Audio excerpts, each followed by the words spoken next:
Austin's going to be odds. I'll be evens, back and forth.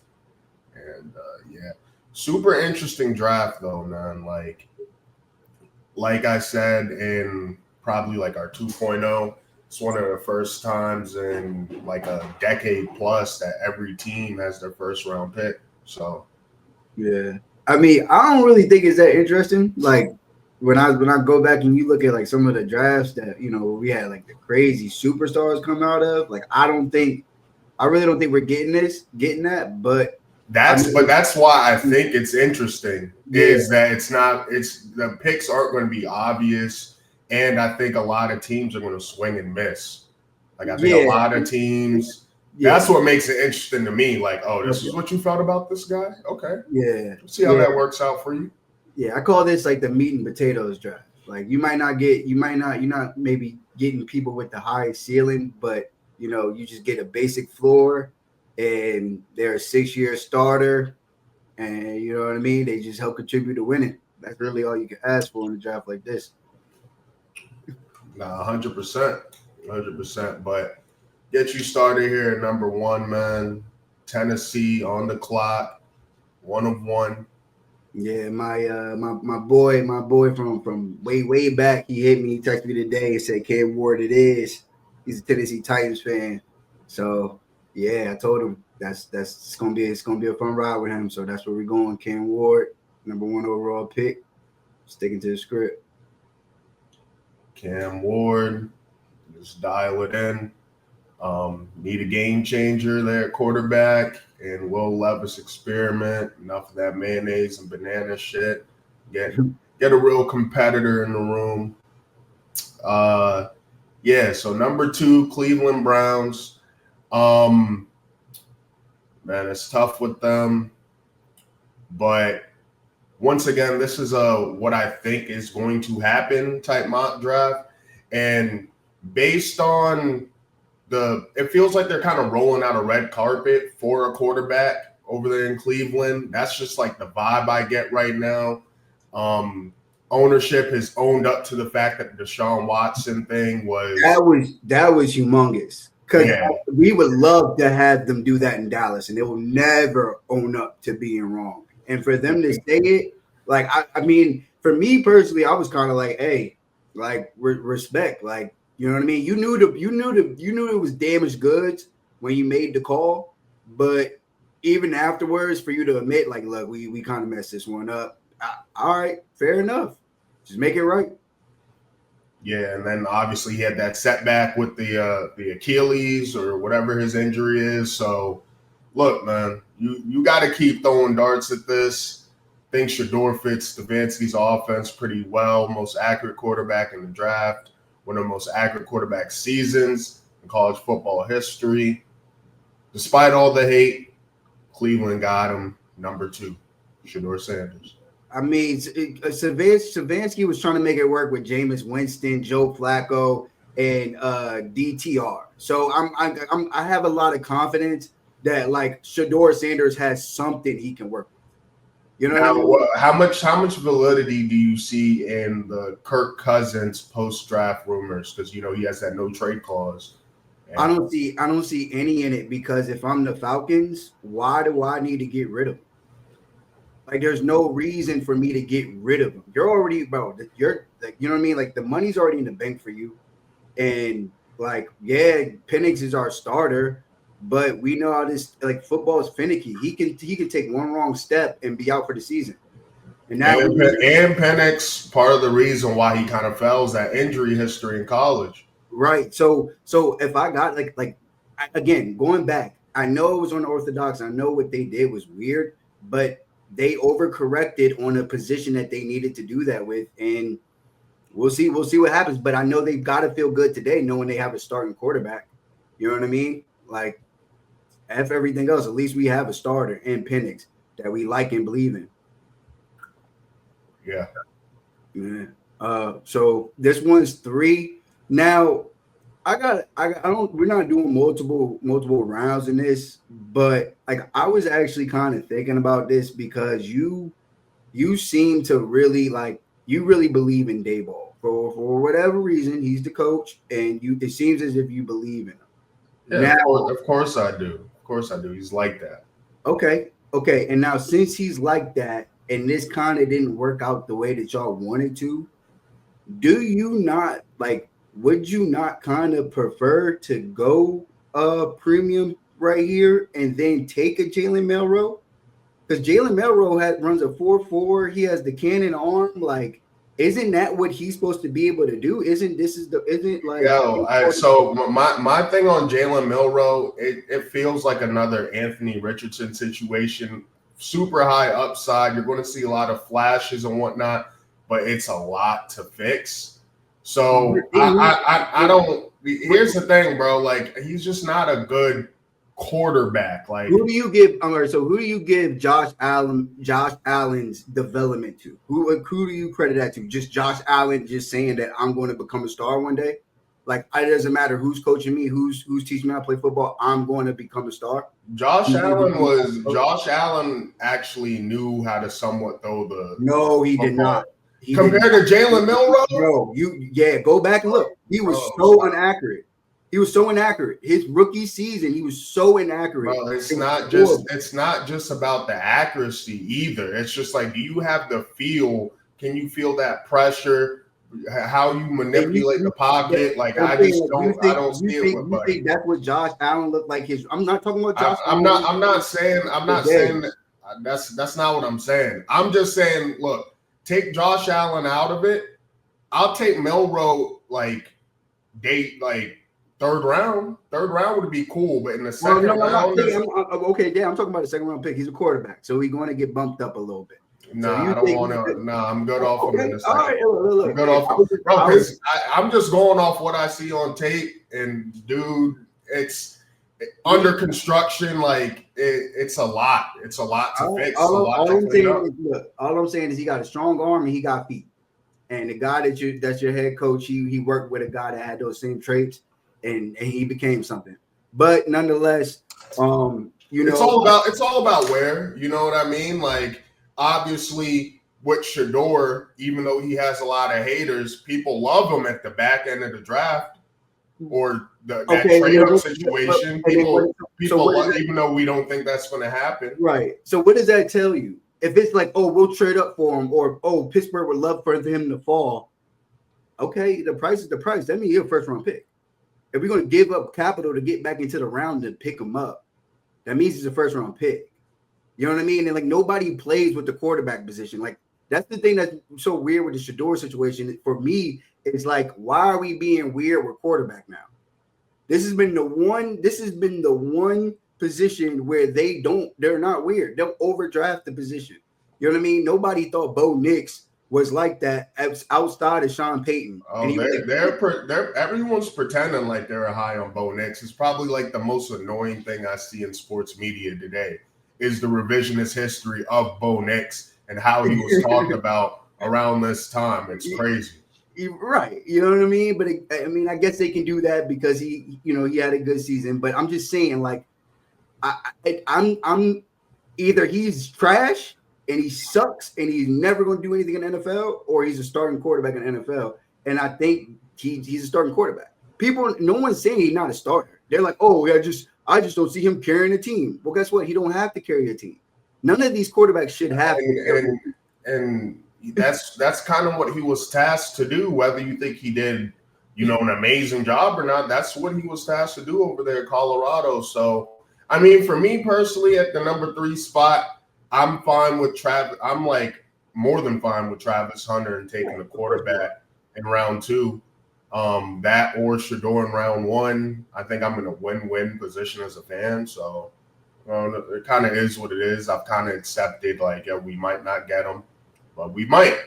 And if not, we got the unicorn. So, right. But yeah, so it's Travis Hunter at 3. We're just gonna keep it simple here. Travis Hunter at 3. Once again here with the Patriots. Run to the podium. Dual Carter. You signing Harold Landry doesn't stop it. Yeah, Arnold Landry. Nah, it's Harold. Is it Harold? Yeah, it's Harold. I thought it was Agent Arnold. Agent, is that his nickname? You know what I'm saying? Hate H like H and then Arnold. Bruh. I thought it was Harold. You messing me up. No, seriously, that's what I'm saying. It might not be. It might not be. But that's fine. That's fine. I mean, I know Yeah. It's Harold. On, yeah, yo, you're funny with the English language, bro. But yeah, but in terms of Abdul Carter, you had the most money to spend. You got the prize of free agency and Milton Williams up there in the middle, and Harold Landry you kind of got as a hey, remember me back in Tennessee 5-6 years ago, Vrabel type situation. Could easily be best player in the draft. And yeah, man, let's see if you could turn the Patriots into Titans early 2010s 2.0, you know? Yeah, and I'm really interested. Like they got me. I'm gonna be locked in following Mr. Abdul Carter's career. Like because I think he's a good player, and I mean I get why they you know what I'm saying they compare him to Micah, but I think people forget how like good Micah was off the cup. Like I like no one could imagine that. Cowboys fans didn't even see that coming. Like that's 13 and a half sacks all pro as a rookie. That's a lot to ask for any pass rusher. There's been a bunch of and it's like you're the next Micah. Micah's still being Micah right now. And again, I think he's going to be a good pass rusher. Like I think he's going to be a blue chip pass rusher along the lines. Well, let me ask you that: if somebody was like maybe not in terms of how they play the position, but let's say they were like, "Yo, Neighbors is the next Chase." Well, Chase is still doing Chase things, but Neighbors had the rookie year he did. If Abdul Carter has a crazy, let's say he had a Jared Verse type rookie year, but what I'm saying is like because right, even a Jared Verse rookie year isn't a Micah rookie year. You know what I'm saying? Like Jamar Chase and Malik Neighbors probably had comparable stats as rookie, but it wasn't like Jamar Chase had a all pro big like number one, like yo, what the hell? Like we didn't see this coming type year. He was a dog. I'm pretty sure he had 1,300 yards, but you know what I mean? It wasn't it was a solid ass year where you're like, yeah, this cat's about to be a star. But Micah already made all pro. Like all pro is there's only 3 of those. So what's your point? If he has, I'm saying I'm interested to see because to me the next Micah you gotta like I want because he can be good like not Daniel Hunter. Will Anderson is good. Will Anderson is worth 2 first-round picks for you to trade up to third for. You know what I mean? But he's not Micah. But he's still the second youngest pass rusher in the league that you would want to have on your football team right now. Is that like not valid?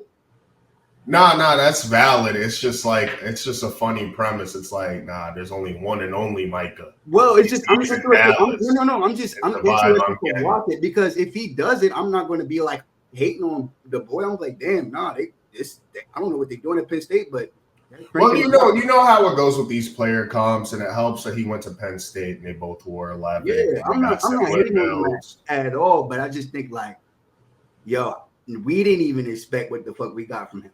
Like you know what I mean? Like if he can do that, yo, that's a crazy dangerous football player. And I still think he is going to be a crazy dangerous football player. But like I'm saying, and I'm trying to make Will Anderson the comparison because I really think Will Anderson is going to be a premier pass rusher in the NFL. Like I think he's going to be probably maybe even all pro. Well, you gotta remember with the Micah thing, there was like the character concerns that pushed him back, and he only had like 1 year edge. Yeah, we didn't even know he could rush the passer. Yeah, he's listed as a linebacker. Yeah, you know what I'm saying? So it's like I think this year, who has more of a because it seems like we just had this. We had Micah at Penn State, so we're going to know this year to have you rush the passer. I think the guy that's at linebacker who's like, bro, you're going to be rushing the passer in the NFL is Jalen Walker from Georgia. I think he's more that guy. Yeah. But Well, you know this. Man, who you got at the Jags? Yeah. I mean, for the Jags, is that the Jag? Oh, for the Jags, I'm going with Will Campbell here. It sounds like they're going to give him a shot to play left tackle. Got a little bit of it's getting a little weird with the arm measurements and all that, but so the way he tested out, it's like right at the threshold where it's like, all right, we're good to go. So it's funny because they like Will Campbell. They like him as they like him as a player, as a character, as a person. So he gets all the benefit of the doubt. But the second overall pick, we like, I don't know, like he need to do everything perfect or else he can't be second overall. Like it's football, like NFL. Shador? Yeah. Well, quarterback, there's going to be a lot more scrutiny. I mean, with Will Campbell, wasn't really getting the benefit of the doubt. I feel like he was getting chewed up because that's why he even came out with that presser where he was kind of like, I've been playing tackle all my life. I'm saying in regard to the teams though. Like it feels like the Jaguars and like even for real, like the Patriots, they kind of like they've been indicating that like we're good with Buddy. And like even Dane Boogler or whatever, he was talking about how like, they like him. They just like him as a football guy. When he talks football. Boom, boom, boom. They like that. They like that they, you know what I mean? The way that when Will Campbell talks, it's like, oh yeah, this is a football guy. Like country, Louisiana, just football. And I just think that he's getting the benefit of the doubt because of that. They like him. He's going to go high. I'm dead ass. I really think because they like him, he's going to go high. I don't know. It's hard comparing like lineman to quarterback to me. But I feel it's just narrative. It's not necessarily lineman or anything. It's just narrative. It's just I can hear the same person talk about both players, and they talk about how Shador, he'll be a starter in the NFL, but I just don't think he's worth the second overall pick. My theory with Shador is like the same reason why people think like there's plenty of Giants fans that are like Travis Hunter isn't a pick. Get Mason Graham if he's there. You know what I mean? Like I think Colorado just has a lot of hate stemming from like Deion, and then his son. What do you expect Deion's son as a quarterback to act like? Like he's going to have a little bit, but if it's Baker Mayfield who goes 1 overall, then he has that edge to him. He has that edge to him that you need. Like we like the confidence in this little short. But if we were talking about raising a kid to run a Fortune 500 company, we would believe that the dad would be able to prepare his son for that. And now, because you know what I'm saying, you know what I mean. It's just interesting, all of a sudden, Deion, prime time, showtime, can't prepare his son for NFL lights in fucking Cleveland. Give me a break, dog. Give me a break. I'm off the Shador joint, but I'm just sometimes you're preaching to the choir, man. At the end of the day, if it was up to me, the Browns get Travis or Abdul, and we get Shador, and he gets to sit behind Russ for a year until he gets hurt again. But 6, I talked to my consummate Raiders fan, and I was like, bro, you're probably tired of getting mocked, Ashton Jeanty. He's like, nah, I love it. Like, hey, fans don't got a problem with that running back shit. Oh yeah, for sure. I remember when we drafted Saquon, it's who I wanted, even though people were like, y'all should go quarterback. But I really want Saquon though. Right. Fans don't give a damn, bro. If the Cowboys traded up to get Jeanty, there would be a 85% parade. Yeah. What? Oh my God, Jeanty would have a number 1 jersey within 3 weeks.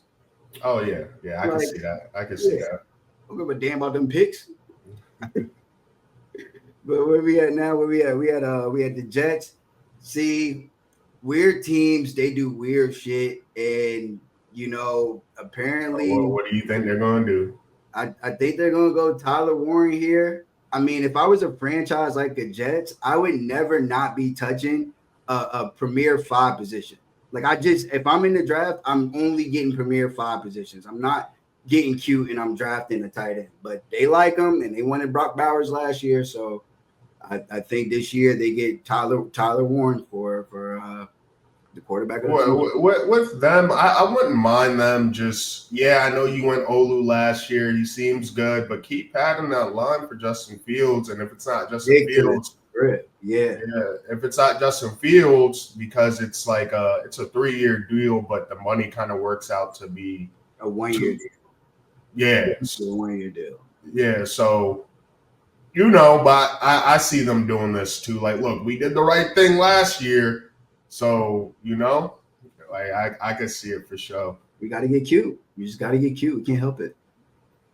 Yeah. So for the Panthers, number 8, me personally, I think if this guy's here, he's not making it past the Panthers. I'm going Tech. I think he's the perfect receiver for this offense for Bryce Young. And, let's keep elevating his weapons. Let's keep elevating that level of play for Bryce Young. You wanted him to be a point guard. Well, give him some more shit to dish out to the wing. So their GM all but basically said that they're going to go defense with their first pick. He already kind of that's cool. That's cool. Yeah. He was basically like we say, it's lion season, right? Well, he got that got pride out of him. It was work to get that one out of him. K Adams was working his ass, and at first he gave her an explanation or whatever, right? And K was like, "You didn't tell me anything," and then she kept on working at it, and eventually he got to it that they're looking for defense, but nonetheless, we're here and with the Saints.